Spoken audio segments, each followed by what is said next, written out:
అంటే ఒక రాజు ఆయన బాగా ప్రజా పరిపాలన చేశారు. కానీ ఆయన పెద్ద వేదాంతి. ఆయన పెద్ద వేదాంతి. వేదాంతి.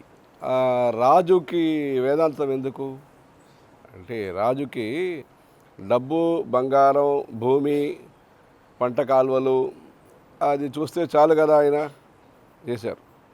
ఎందుకు చేశారంటే ఆయన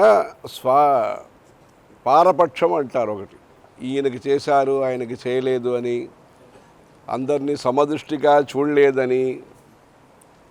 అంటే రాజా అంటే ఏమి అర్థం?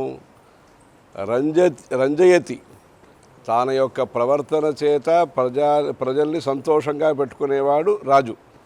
ప్రజానాం వినయాధానాత్ రక్షణాత్ భరణాదపి సపిత పితరస్తాసాం కేవలం జన్మహేతవ అని ఆ దిలీప మహారాజు గురించి చెప్తూ ఆయన తండ్రిలాగానే పరిపాలన చేశారు. అంటే ఒక ఇంట్లో ఒక తండ్రి ఎలా ఇమాందారిగా మంచిగా భద్రంగా చూస్తారో అలా తన పిల్లల్లాగా అందరినీ చూశాడు ఆయన.